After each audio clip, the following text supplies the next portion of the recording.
At my sister's graduation, my own father, a powerful financier, looked at me and told his partners, "Chloe is the family's blue chip stock." As for Lena, after 12 years in the Navy, she's a failed investment. He had no idea that this failed investment was about to liquidate his entire empire of lies. My name is Lena Harden. I am 30 years old, and for 12 of those years, I've been an officer in the United States Navy. On this particular day, however, I was just a ghost at my own sister's celebration. The late May sun over Washington, D.C. cast a honey-colored glow across the immaculate lawns of Georgetown University, the kind of perfect postcard day that politicians put in their campaign ads. Laughter as light and bubbly as the Veuve Clicquot being served floated through the air. But for me, everything was a cold, flat gray. I stood alone near an old oak tree, clutching a glass of Perrier like it was a lifeline. My simple black theory trousers and silk equipment blouse might as well have been rags amidst the sea of Tom Ford suits and Chanel dresses. My mother, Eleanor, glided past, her eyes sweeping over me with a familiar, barely concealed disappointment. She didn't stop, but her voice, sharp as a shard of glass, cut through the noise. "For God's sake, Lena," she whispered, her painted smile never faltering. "I sent you a check. You couldn't have bought a simple J. Crew dress. You make me feel like I'm hiding a family secret." I didn't answer. I just tightened my grip on the glass, feeling the cool condensation on my skin. The knuckles on my right hand turned white. I was used to it, being the blemish on the otherwise perfect portrait of the Harden family. I focused on my breathing, inhale, exhale, the way they taught us. It was a simple drill, one that kept you centered when the world was trying to tear you apart. For 12 years, it had worked on battlefields. I was finding it barely worked here. Then my father, Richard Harden, made his grand entrance. He didn't walk, he glided, a shark in a bespoke suit, navigating the waters of power with a practiced ease. He was flanked by a senator and a few investors, their faces flushed with sun and champagne. He clapped my sister, Chloe, on the shoulder. She was radiant in her cap and gown, the very picture of a bright future. "This is Chloe," my father announced, his voice booming with the pride of a CEO unveiling a billion-dollar product. "Graduating with honors, the future of international finance." His eyes then flickered to me, standing in the shade of the oak tree. The warmth in his expression vanished, replaced by an icy contempt. He let out a short, dismissive laugh. "Every family has its investment portfolio," he said to his guests, loud enough for everyone in our circle to hear. "Chloe, here is our blue chip stock, an absolute gem." He paused, gesturing vaguely in my direction with his champagne flute. "And Lena?" He shrugged, a theatrical gesture of indifference. "After 12 years in the Navy, she's a failed investment, a total loss." The laughter that followed was strained, but it was still laughter. It felt like a physical blow, a fist to the gut that knocked all the air out of my lungs. My training kicked in. My face remained a mask, impassive, a blank slate forged in the hell of Bud-ass training. I locked my eyes on the distant spire of Healy Hall, focusing on a single point, a sniper's trick to steady the world when it starts to spin. And that's when the world truly started to spin. It began as a low hum, a distant thrumming that was easy to mistake for the wind.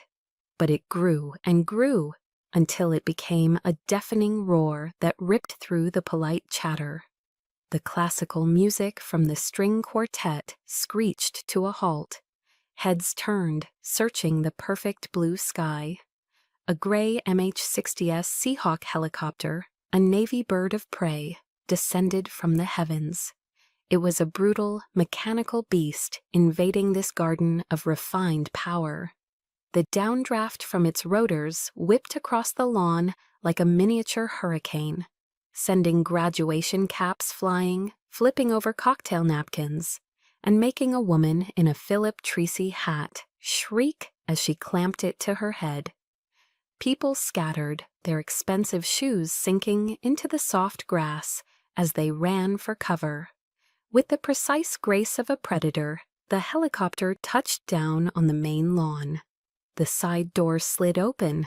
3 soldiers in full combat gear jumped out, their M4 carbines held at a low ready. They didn't point their weapons, but their presence was a statement. They formed a tactical triangle, securing the landing zone. It was a scene straight out of a Michael Bay movie, dropped into the middle of a DC garden party. Then another officer emerged, Captain Mark Dalton. He ignored the chaos, his boots striding purposefully across the grass, straight towards me. In front of my stunned family and hundreds of gawking guests, he snapped to attention and delivered a salute so sharp it could cut glass. "Commander Hardin," he said, his voice clear and strong, "we need you." My father's jaw dropped. My mother's hand flew to her mouth. Commander," Richard stammered, the word foreign and unbelievable on his tongue. Dalton's voice boomed over the winding down engines. "Lieutenant Commander Lena Hardin, Naval Special Warfare Command requires your immediate presence." He turned, handing the university's dean a sealed, official-looking envelope. Then he leaned in close to my ear, his voice dropping to an urgent, low whisper. "This is bad, Commander," he said, the words a cold shock against my skin. "Morch Holdings, your name is on a contract for equipment we never received. You're in a world of shit." I gave him a single sharp nod. The initial shock was already crystallizing into something else, something cold and hard and familiar. Resolve. I turned my back on the frozen tableau of my family. I didn't look at my father's ashen face or my mother's horror. I walked toward the waiting steel bird, each step steady and sure. I was leaving their world behind and stepping back into mine. A new war had just begun. The roar of the Seahawks' engines faded as we banked over the Potomac River, the glittering monuments of Washington, D.C. shrinking below us. My cold resolve from the university lawn remained, a hard shell around the chaos churning inside. Morch Holdings. My name on a fraudulent contract, my father's shocked face. The pieces were a tangled mess, but the feelings they unearthed were old and painfully familiar. As the helicopter carved a path towards the Washington Navy Yard, my mind slipped its leash, pulling me back into the past, back to the moments that had built the map of my family's disappointment. I remember one Christmas Eve in our sprawling Bethesda home. The Fraser fir tree stood sentinel in the living room, touching the cathedral ceiling, dripping with hand-blown glass ornaments and shimmering lights. It was a scene of perfect, magazine-worthy affluence. My sister, Chloe, 17 at the time, let out a squeal of delight as she tore open her gift, the keys to a brand-new metallic blue BMW 3 Series. My father, Richard, beamed, placing a hand on her shoulder.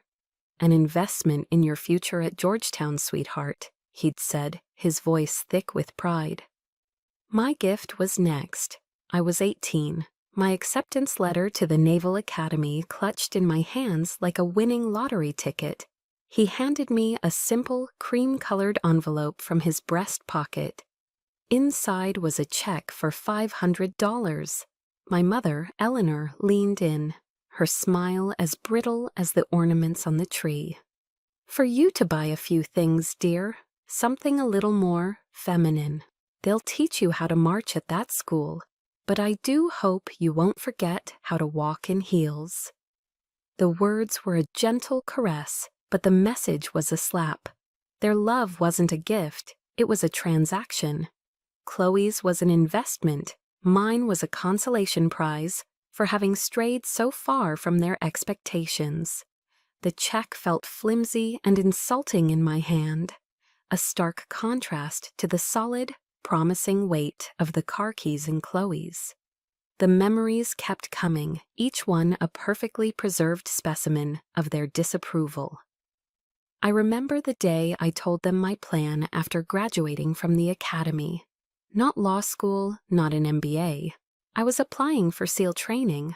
We were in my father's study, a room paneled in dark mahogany and lined with leather-bound books he'd never read. He didn't yell. Yelling would have been too emotional, too messy. Instead, he leaned back in his high-backed leather chair, steepling his fingers, and looked at me with the cold, appraising stare he usually reserved for underperforming stocks. "Lena," he said, his voice dangerously calm, "I had hoped the Academy would cure you of these rebellious notions. A daughter of Richard Hardin does not need to prove her worth by rolling around in the mud with men who have no other options in life." He picked up a crystal paperweight, turning it over and over in his hand. "There is no return on investment in that career path. You are actively damaging the family brand." The family brand. That was the word he used, not my happiness, not my calling, not my honor. A brand. A carefully constructed image of East Coast success, of Ivy League degrees and summers in Nantucket. My choice was a stain on that brand, an act of sabotage he couldn't comprehend. To him, my desire to serve, to push myself to the absolute limit of human endurance, was nothing more than a foolish, unprofitable rebellion. The sting of that memory was still fresh when another surfaced, a charity gala at the Chevy Chase Country Club. I was home on leave, and my mother had insisted I attend. "It's important to be seen, Lena," she'd said. I wore a simple navy blue dress, the most formal thing I owned that wasn't a uniform. One of my mother's friends, a woman dripping in diamonds, asked me what I did. Before I could form an answer, my mother had swept in, her laugh a tinkling bell. "Oh, she works for the government," Eleanor said, waving a dismissive hand. "Some boring national security project. You know how it is." Boring national security projects. That was her term for missions in the Horn of Africa, for nights spent hunting pirates in the Arabian Sea, for moments where my life and the lives of my men had hung by a thread. She wasn't protecting my operational security, she was protecting her own social standing. She was ashamed that her daughter was a warrior, not a debutante. In her world, power was wielded in boardrooms and at dinner parties, with soft words and sharp deals, not with a rifle. The helicopter landed with a gentle bump at the Navy Yard. The wave of memories receded, leaving behind the cold, hard sediment of the present. I stepped out into the humid DC air, the smell of the Anacostia River filling my lungs. Dalton was waiting for me. Those old wounds no longer made me want to cry. They were scar tissue now, thick and tough. I had spent my entire adult life trying to build an identity as separate from their world, an identity forged in courage and sacrifice, not cash and connections. And now the very name I had bled for had been dragged into their world of greed and deceit. I looked at Dalton, my voice steady, betraying none of the turmoil inside. "They took my name," I said. "Now I'm going to take everything back." My quest for the truth was no longer just about clearing my name. It was about answering the question that had haunted me for over a decade, a question that now burned hotter than ever. Was the honor I'd chased even real, or was it just another illusion? The past was a ghost. the present was a war room. The sterile, windowless quiet of the skiff, the sensitive compartmented information facility at the Navy Yard was a world away from the manicured lawns of Georgetown. Here there were no pretenses, only data. The air hummed with the low thrum of servers and smelled of stale coffee and ozone. I was back in my element. The emotional turmoil of the past few hours was compartmentalized, locked away. I was no longer a daughter. I was an intelligence officer analyzing a threat. Dalton and I worked in silence, our fingers flying across keyboards. The first hit came up on his screen. His sharp intake of breath was the only sound in the room. He swiveled his monitor towards me. "Commander, you need to see this." There it was in black and white, a corporate credit line for $2 million opened with a bank in Virginia under the name Lieutenant Commander Lena Hardin. My stomach twisted into a cold, hard knot. Dalton pointed a finger at the date on the digital timestamp. "March 15th, 2021, he said, his voice grim. "We have your official deployment logs right here. On that day, you were in a black site in Djibouti, prepping for the mission in Yemen.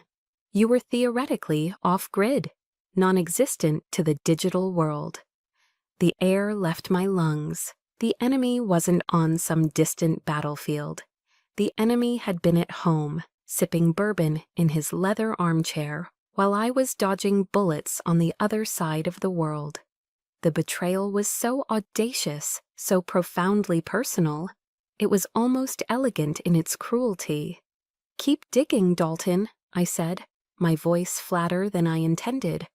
"Search my archived email, cross-reference any communication containing the keywords financial, authorization, or power of attorney with my father's name." Dalton's query ran for less than a minute before it flagged a single email. It was from my mother. The subject line was innocuous, "Helping Lena." My blood ran cold. Dalton brought it up on the main screen. "Richard, darling," it read. "Here is that power of attorney form Lena left before her trip. She said she'd be completely off the grid for months. You know how she is. Could you look this over for her? She trusts you so much. Love, L." Attached was a file, Power of Attorney, Jarglina PDF. I stared at that one line. She trusts you so much. My trust, the simple, daughterly trust that I had maintained despite years of emotional neglect, had been weaponized. It had been handed over, gift-wrapped, by my own mother. Whether through sheer naivety or willful ignorance, she had loaded the gun and given it to the man who was now pointing it at my head. "The IP address," I said, the words feeling like gravel in my mouth. "The one that uploaded the file for the credit application. Trace it." Dalton's fingers tapped out the command. A map of the DC metro area filled the screen, a red pin blinking ominously. It pulsed over a neighborhood in Bethesda, Maryland. Bradley Manor.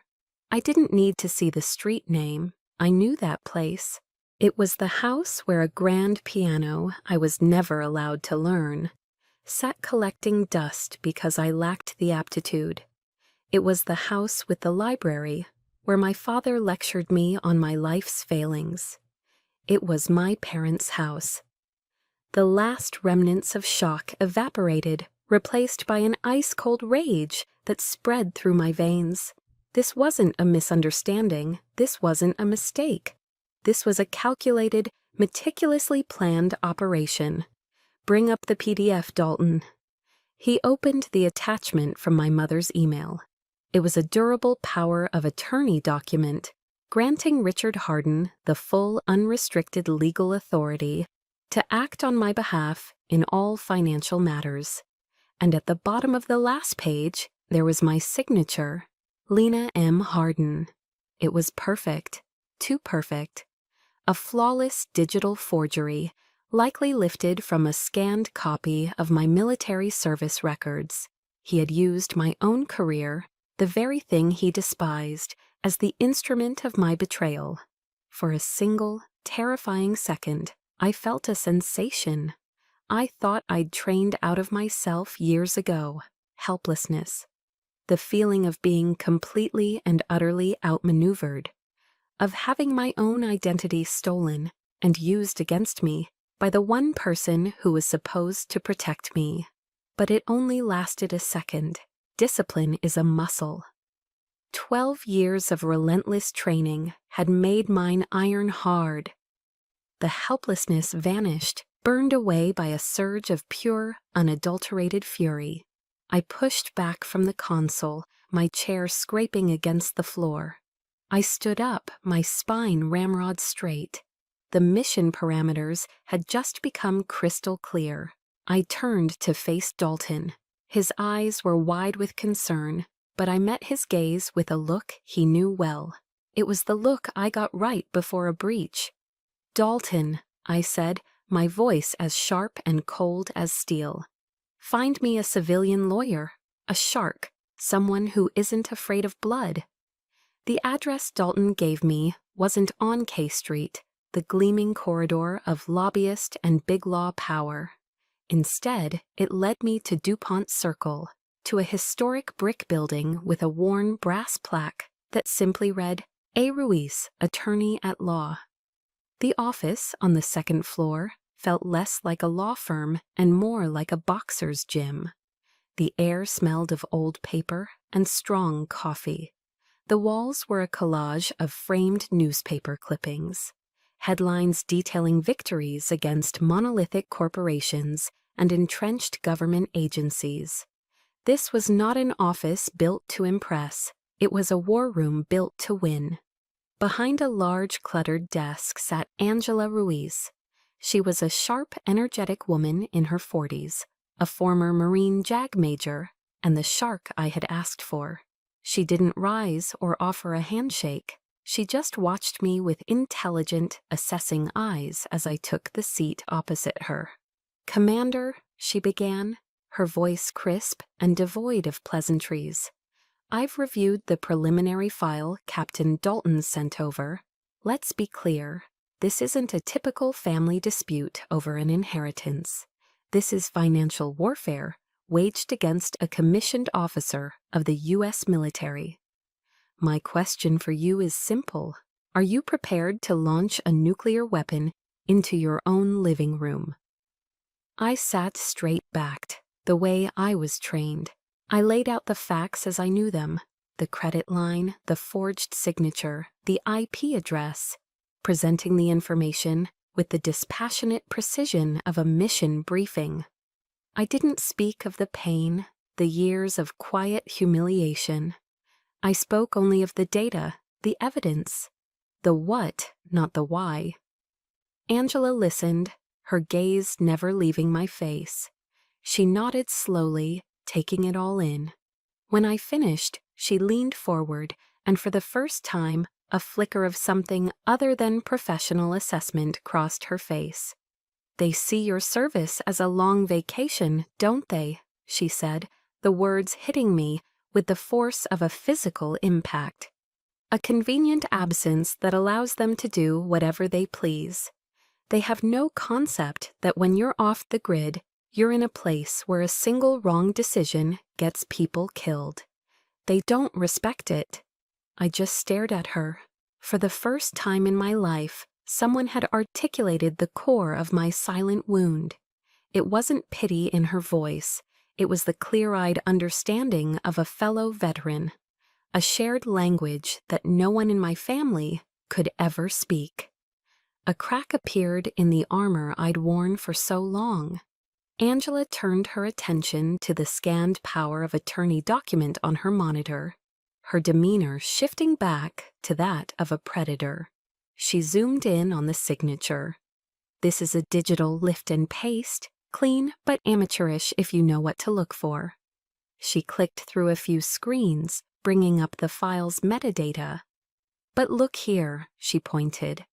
The document was created with a specialized editing software, a program that certain defense contractors favor for creative accounting, a program that's explicitly forbidden on any DoD networked system. A slow smile spread across her face. It was the smile of a shark that had just tasted blood in the water. Your father isn't just a crook, Commander. He's a sloppy one. We've got him. This is felony wire fraud. After the meeting, Angela walked me to an independent coffee shop down the street, a place with worn wooden floors and local art on the walls. She ordered 2 black coffees. "Listen to me, Lena," she said, her tone serious now. "This fight is going to get dirty. Your father is a player in this town. He will use his money and his connections to destroy you. He'll paint you as an unstable officer, a disgruntled, ungrateful daughter. He will leak stories. He will try to break you. You need to be ready for that." I looked across the small table, into the eyes of a woman who, like me, had seen the worst the world had to offer and hadn't flinched. The doubt and isolation that had been my constant companions for years began to recede, replaced by a flicker of something I hadn't felt in a long time: hope. I had an ally. "Ma'am," I replied, my voice calm and even. "I survived Hell Week in Coronado. Compared to that, a courtroom is a playground." Angela's sharp features softened into a genuine nod of respect. "Good," she said, taking a sip of her coffee. "In that case, let's go to war." The brief flicker of hope I'd found in Angela's office was a fragile thing, a single candle in a hurricane. I knew the countermove was coming. In my world, when you identify a threat, you anticipate its course of action, its most likely avenue of attack. I had prepared myself for a legal onslaught, for corporate maneuvering. I just didn't expect the attack to come cloaked in the guise of maternal love. I was in my temporary apartment in Alexandria, a sterile corporate rental that smelled of new carpet and paint, going over a stack of documents with Angela on speakerphone. My phone buzzed on the granite countertop, the screen lighting up with a name I knew by heart. "Mom." I held up a finger to the speakerphone, signaling for Angela to hold, then took a slow, deliberate breath. A tactical pause before engagement. I answered. "Lena, darling." Eleanor's voice was syrupy sweet, a tone she usually reserved for the wives of my father's most important clients. It was a weaponized warmth. "I heard you were back in D.C. Why haven't you called? Your father and I have been so worried." I felt a familiar, bitter taste in the back of my throat. "Worried about what, Mom?" I asked, my own voice colder than I intended. "My well-being or the state of Dad's investment portfolio?" A sharp, wounded silence stretched across the line, so profound I could almost hear her calculating her next move, recalibrating her attack. Then a wounded tremor entered her voice. A masterful performance. "Lena, don't be like that. We're a family. I know there have been some misunderstandings, but your father only ever wants what's best for you. He was just trying to protect you." "Meet me for lunch," she insisted, her voice now pleading. "Please, just the 2 of us, the Capitol Grill, my treat." I knew it was a trap. The Capitol Grill on Pennsylvania Avenue was my father's unofficial office, a den of dark wood, porterhouse steaks, and backroom deals. It was enemy territory. My tactical mind screamed at me to refuse, to keep the engagement on my own terms. But a small, foolish part of me, a part I thought I'd killed off years ago during the frozen nights of Hell Week, still wanted to believe. It was the ghost of the little girl who just wanted her mother. I agreed. The restaurant was exactly as I remembered. A low hum of powerful men talking about money. The clinking of heavy silverware on starched white linen. The rich smell of seared beef and expensive wine. Eleanor was already seated at a prime booth, a glass of buttery Chardonnay in hand. She didn't hug me. She offered an air kiss that landed somewhere near my ear. Her perfume, Chanel No. 5, enveloping me in a cloud of manufactured elegance. For the first 30 minutes, she didn't mention the fraud. She performed a flawless monologue about Chloe's brilliant job prospects, the upcoming DC charity season, and the damaging rumors that were starting to circulate around the Chevy Chase Club. It was a masterclass in avoidance, a strategic deployment of trivialities designed to soften the target. Then, as the waiter cleared our untouched salad plates, she leaned forward, her perfectly manicured hand covering mine on the tablecloth. Her touch was as cold as marble. "Darling," she said, her eyes welling up with perfectly timed tears. "Your father, he made a mistake. A terrible mistake. He's heartbroken, and he admits that. But if you bring this to light, you will destroy all of us. You'll destroy Chloe. Her career will be over before it begins. Do you really want your sister, your innocent sister, to pay the price for this?" I pulled my hand away, as if from a flame. The emotional blackmail was so blatant, so textbook. "Are you asking me to stay silent to protect a criminal, Mom?" The tears now streamed down her cheeks, perfectly contained, never threatening her immaculate makeup.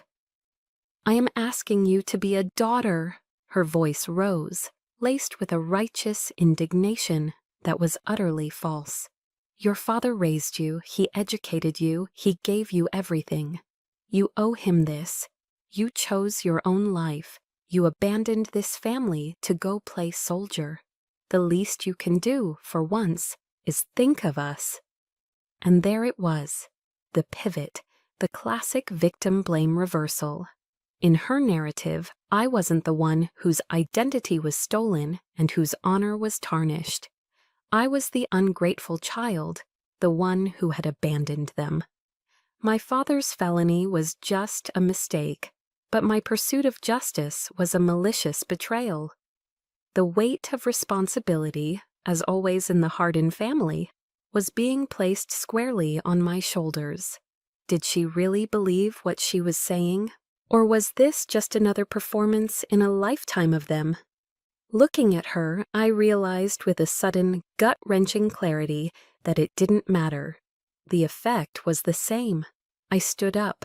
My movements were calm, deliberate. I took 2 $50 bills from my wallet and placed them on the table, more than enough to cover my Caesar salad and iced tea. I looked directly into my mother's tear-filled eyes, but for the first time I felt no pain, no residual sting of her disapproval, only a profound, bottomless pity for this woman who valued appearances more than truth. "I've already paid my debt to this family, Mom," I said, my voice quiet, but carrying with an authority that made her flinch. "I paid it with my youth. I paid it with scars you'll never see. I nearly paid it with my life. On more than one occasion, my account is settled." I let that hang in the air for a moment, letting the finality of it sink in. "I owe him only one thing now," I finished, "a fair trial." I turned and walked away, not looking back. I left her there, a solitary tragic figure in her expensive suit, her carefully constructed performance collapsing around her amidst the clatter of silverware and the quiet murmur of power. It was a declaration of war, and I knew with absolute certainty that the enemy's next attack would not be so subtle. The morning after the disastrous lunch with my mother, my phone buzzed with a text from Dalton. It wasn't a message, just a link. My hand was steady as I tapped it, the page-loaded Politico playbook, the daily newsletter that every senator, lobbyist, and power player in D.C. reads with their morning coffee. The headline was discreet, yet devastating. "A rift in a D.C. power family?" The article didn't use our names. It didn't have to. It spoke of a prominent financier on K Street and his daughter, a decorated but troubled military officer. It whispered of baseless accusations and hinted that the daughter was showing signs of severe psychological distress after her years of service. It didn't use the letters PTSD, but the implication was a poisoned dart, aimed with precision. He was trying to discredit me by weaponizing my service. He was painting me as a broken soldier, a crazy veteran, trying to extort her loving family. My father had launched his counteroffensive, and it was dirty. The rage that filled me was white hot. He had attacked the one thing I had built for myself, the one thing that was mine and mine alone, my honor as an officer. As if on cue, there was a frantic pounding on my apartment door. I wrenched it open to find Chloe standing there, her face tear-streaked, clutching a printout of the article. "What did you do, Lena?" she shrieked, her voice cracking. "You're destroying this family. Dad said you were sick, that he was trying to help you, and you do this." I looked at my sister, at her perfect, privileged world, a world built on a foundation of lies she never had to see. And something inside me finally broke. The years of disciplined silence, of swallowing insults, of turning the other cheek, it all shattered. "Help me?" The words were a low growl, torn from a place of pure fury. He's helping me by stealing my identity? By using my name to get into bed with corrupt defense contractors?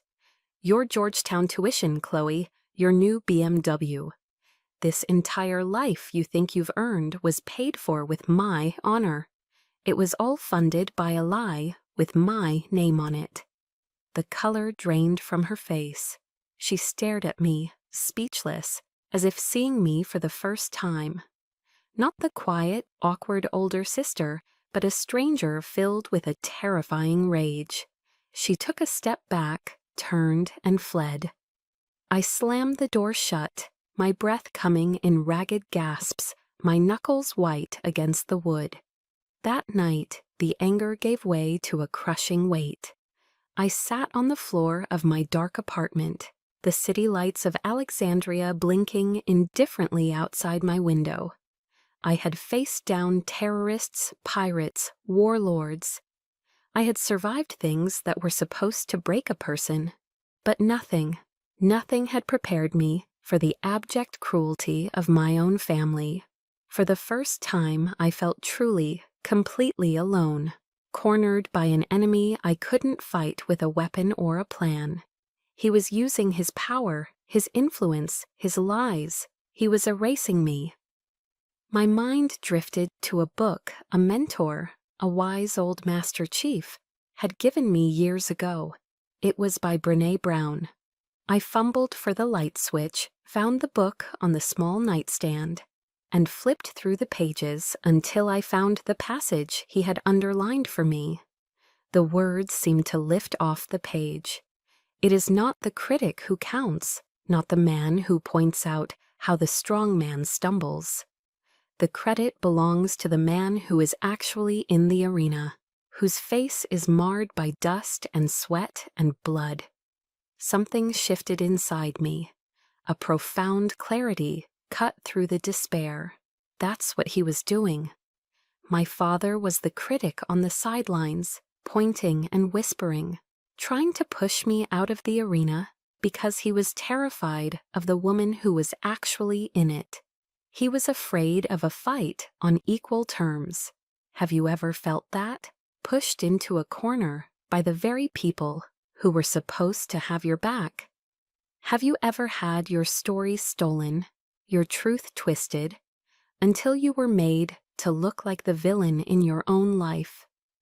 They think the darkness will swallow you whole. They count on your silence, but they forget one thing. For some of us, the darkness is where we work best, and the silence is about to be broken by a truth louder than thunder. I stood up, the exhaustion replaced by a cold, energizing fury. I walked to the window and looked out at the sprawling lights of the DC metro area. He would not win. He would not define me. I was going to step into that arena, not as a victim, but as a warrior. I picked up my phone and dialed. "Angela," I said when she answered, my voice terrifyingly calm. "Cancel any negotiations. We're taking this to trial. I want him to face me in public. I want the world to know exactly what Richard Harden did." I took a breath. I swear it. It wasn't a threat. It was a promise. The real war had just begun. My vow to Angela wasn't an emotional outburst. It was a mission directive. The moment I hung up the phone, the rage cooled into a familiar, focused calm. This was no longer a family drama. This was an operation. The objective: dismantle my father's empire of lies. The means: irrefutable proof. The first step was to establish an unbreachable timeline. I flew to Naval Amphibious Base Coronado in California. Stepping onto the base felt like coming home. The salty Pacific air, the rhythmic chants of trainees on the grinder. It was the world where I made sense, but I wasn't there for comfort. I was there for ammunition. Dalton met me outside the administrative building. Together, we walked into the records archive, a secure, climate-controlled vault that held the unfiltered history of my career. I presented my credentials to the chief petty officer on duty. "I need my complete deployment logs and all fit reps for the last 10 years, I said. The chief, a man with 20 years of service in his eyes, looked at me with professional curiosity, but complied without question. He had no idea the dry, bureaucratic documents he was pulling were about to become explosive charges in a different kind of war. Under the harsh fluorescent lights of a small conference room, Dalton and I laid out the files. It was a decade of my life, reduced to dates, coordinates, and performance evaluations. A world of black and white, of verified facts. We cross-referenced every fraudulent transaction Angela had uncovered. March 15, 2021. The $2 million credit line was signed in a bank in Richmond, Virginia. My fit rep for that period stated, "LCDR Harden led a high-risk reconnaissance mission at coordinates, redacted, Gulf of Aden, September 10, 2022. A brokerage account was opened in my name in Delaware. My deployment log confirmed, engaged in joint training exercises with French GIGN forces, French Alps." One by one, every lie my father had constructed was smashed against the granite wall of military fact. There was a cold, satisfying certainty to it. He had built his case on my absence, on the secrecy of my life. He never imagined that my secret life was the most meticulously documented one on the planet. While I was gathering my alibis, Angela was on the offensive in DC. She called me late one night, her voice electric with discovery. "I've got another one, Lena, a shell corporation. Meridian Impact LLC, registered in Delaware, the go-to state for corporate anonymity." "What's the connection?" I asked. "It's been receiving small consulting payments from a subsidiary of Morch Holdings, and the sole managing member, Richard Harden." She wasn't finished. "It gets worse. To open the corporate bank account, he needed a secondary form of ID. He submitted a scanned copy of a Georgia driver's license, in your name." I had never even been to Georgia, except to change planes at the Atlanta airport. "The IP address that uploaded the file," Angela continued, her voice grim, "traced back to his office building on K Street. He didn't just steal your identity, Lena. He created an entirely new one for you, a ghost he could control." The final piece of the puzzle came from Dalton. He was reviewing old communication logs when he remembered something. "Years ago, Commander," he said, looking up from his laptop, "your life insurance policy, there was an issue with the beneficiary designation while you were deployed. I had to call your emergency contact. My father. Calls involving sensitive personnel data are automatically recorded for security purposes, Dalton said, a slow grin spreading across his face. We made the request through official channels to the NCIS. A few hours later, a secured audio file landed in my inbox. We listened in the quiet of the conference room. We heard the voice of a younger Dalton. I need to confirm some information with Lieutenant Commander Hardin's legal power of attorney. And then, my father's voice, smooth, confident, and dripping with condescension. This is Richard Hardin. I'm her power of attorney. You can speak with me. Click.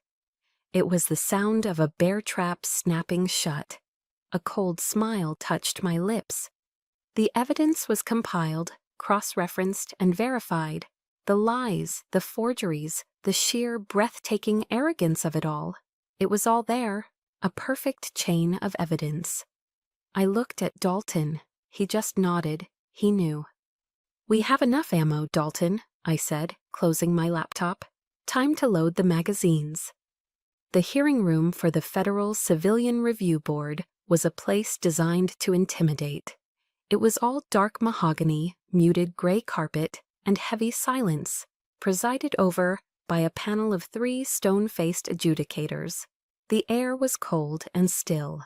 My father, Richard Hardin, sat at the respondents' table, flanked by a team of lawyers, whose suits probably cost more than my car. He looked relaxed, confident, even bored. He was a shark in his natural habitat, a master of a world governed by loopholes and plausible deniability. He nodded politely to the panel, a man among his peers. Then the doors at the back of the room opened, and I walked in. The quiet murmur of the room died instantly. Every head turned. I wasn't wearing a business suit. I wasn't dressed as a civilian plaintiff. I was wearing my Navy service dress blues, the formal high-collared uniform of dark navy blue, adorned with the full array of ribbons and medals I had earned over 12 years. The gold stripes of a lieutenant commander shone on my sleeves. The seal trident, my most sacred symbol, was pinned over my heart. I was not a daughter suing her father. I was a commander in the United States Navy, reporting a crime. I saw a flicker of something in my father's eyes, not fear, not yet, but annoyance, a crack in his composure. This was not the narrative he had prepared for. I walked with a steady, measured pace to the petitioner's table and took my seat beside Angela. I didn't look at him. I looked at the panel.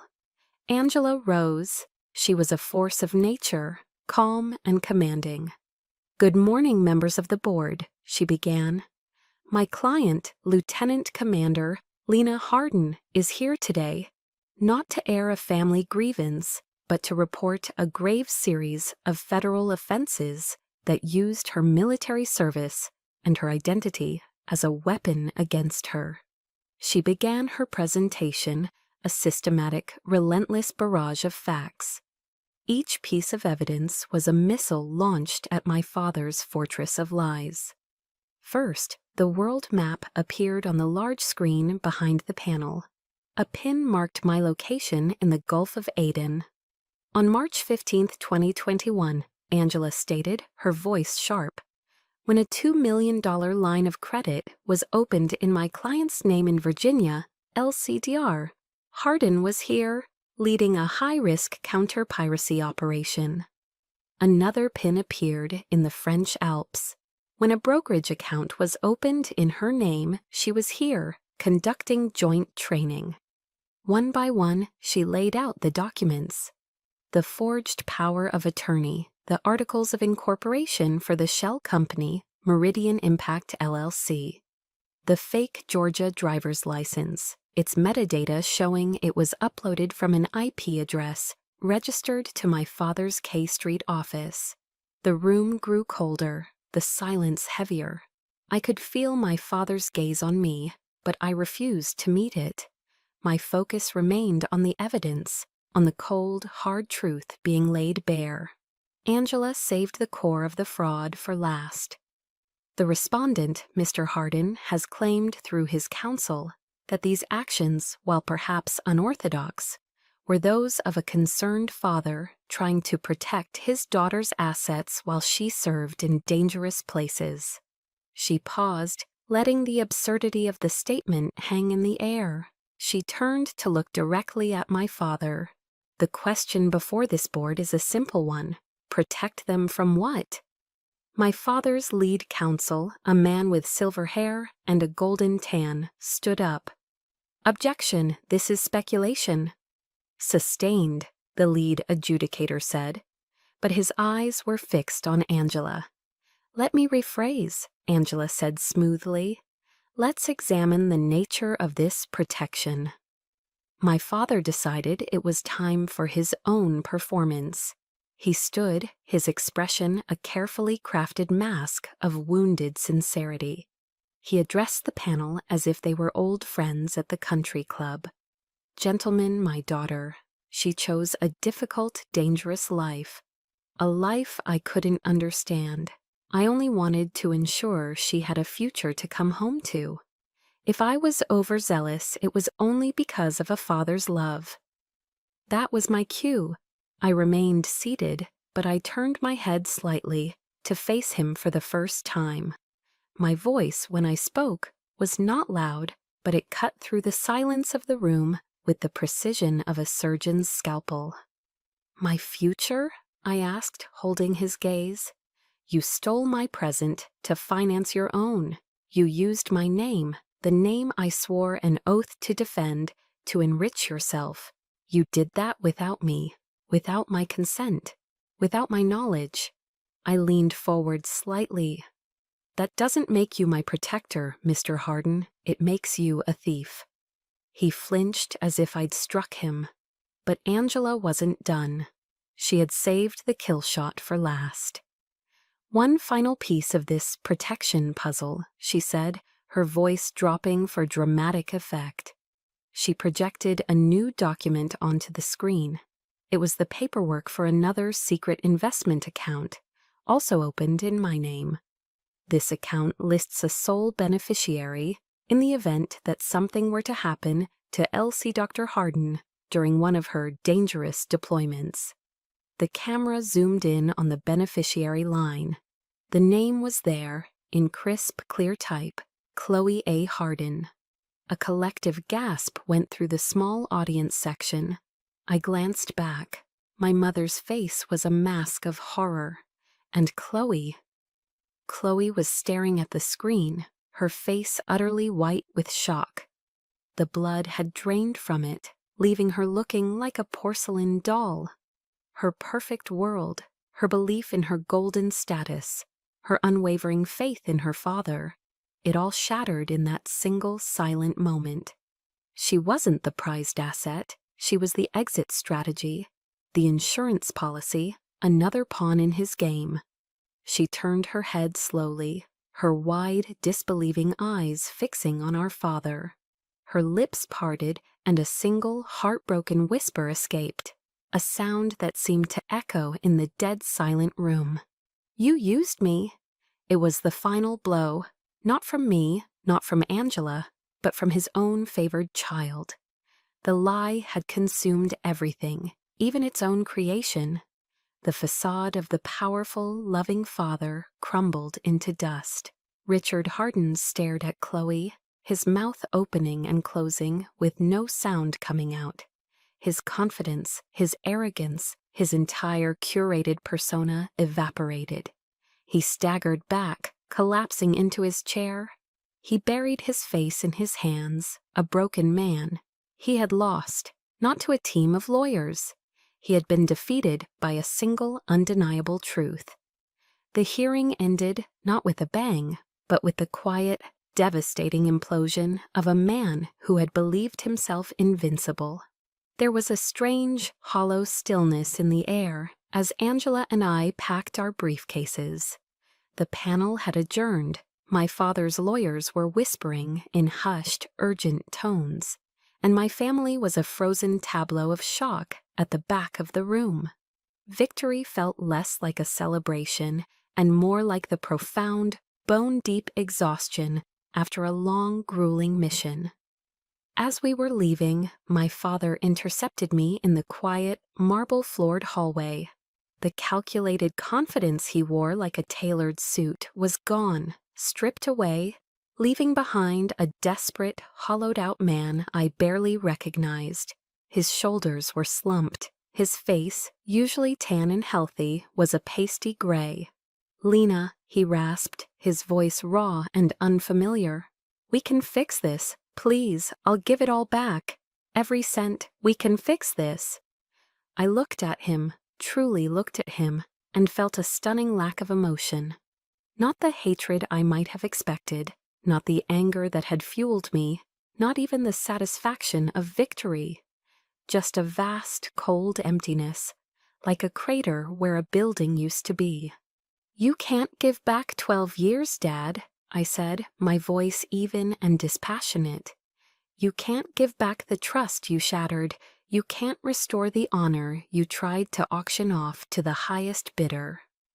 My mother and Chloe stood at the far end of the hall, like statues in a forgotten museum, unable to move closer, unable to look away. I kept my eyes locked on him. "You taught me that everything is an investment, a cold calculation of profit and loss." I paused, letting the weight of his own philosophy settle between us. "And today I'm cutting my losses." I walked past him. His hand twitched as if to reach out, but he didn't. My footsteps echoed in the silence. I didn't look back. A week later, the official fallout began, delivered with the cold, impersonal efficiency of the federal government. The Department of Justice issued a formal press release. The words were clinical, brutal, and public. "Richard Hardin has been indicted on charges of wire fraud, aggravated identity theft, and conspiracy to defraud the United States." The news spread like wildfire. His assets were frozen by federal marshals. His partners abandoned him. The phones at his firm stopped ringing. The Hardin empire, a monument to financial wizardry, crumbled overnight. I saw the headlines on Bloomberg and the Wall Street Journal, the very publications that had once lauded his genius. Now they were dissecting his downfall with a detached journalistic glee. Reading the words, I didn't feel a surge of triumph. I just felt quiet, a heavy, profound sense of relief, as if a weight I hadn't even fully realized I was carrying for my entire life had finally, irrevocably, been lifted. The personal fallout came via a phone call a few days after that. It was Chloe. Her voice was broken, choked with sobs that sounded raw and new to her. "I resigned," she whispered into the phone. Everyone at the firm looks at me like I was part of it, like I'm a criminal." She was crying now, the wrenching, helpless sobs of someone whose world had been pulverized.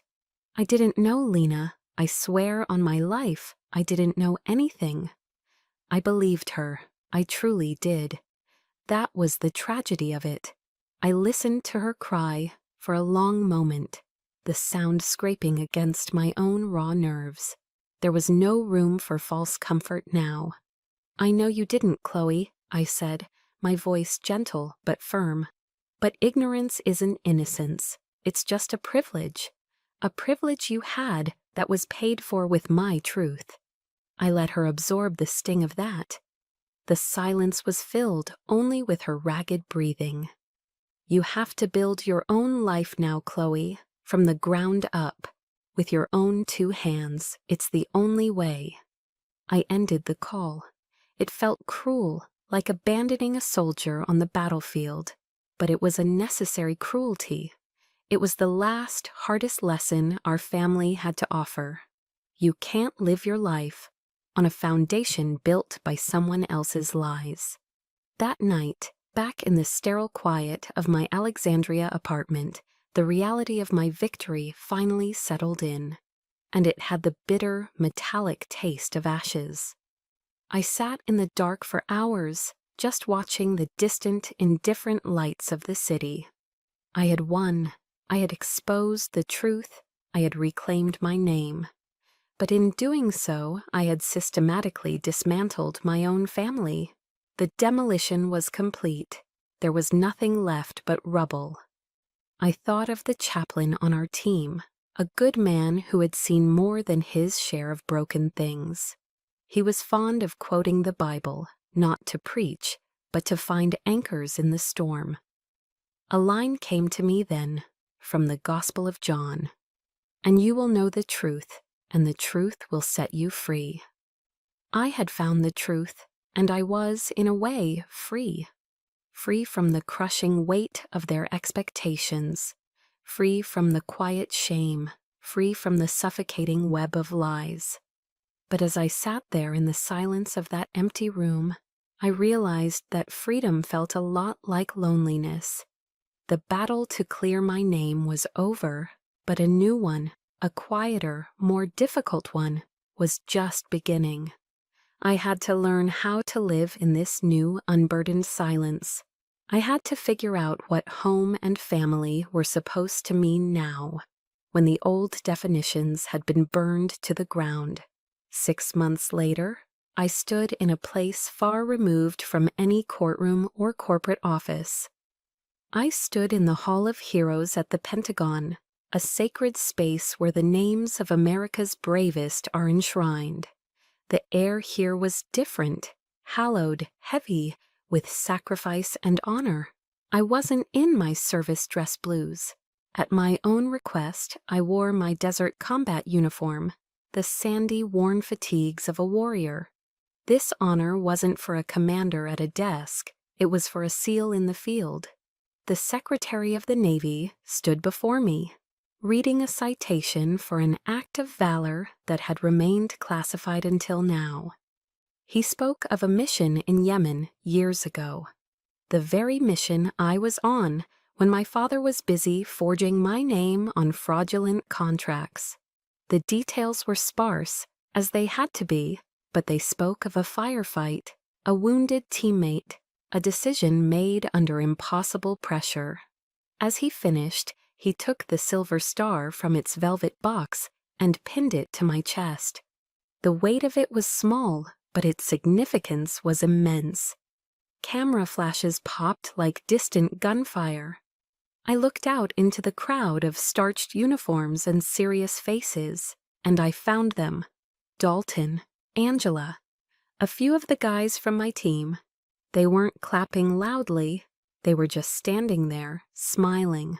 I was invited to the podium. I had no prepared remarks. I looked out at the audience, the generals, the admirals, the government officials, the families, and I spoke from the heart. I was taught, I began, my voice clear and steady, that a special operator is a quiet professional, that the greatest honor is to complete the mission with no one ever knowing your name.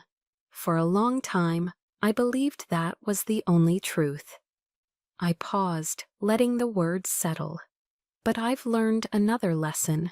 I've learned that silence sometimes isn't strength. Sometimes it's complicity. Silence can erase the truth. Silence can erase a person. My gaze drifted to my teammates. People talk about family legacy, about the name you inherit, but I believe a real legacy isn't what's handed to you. It's what you build with your own sweat and blood and tears. It's forged in the choices you make in the dark when no one is watching. I looked back at the assembled crowd. I stand here today not because I am perfect, but because I refuse to disappear.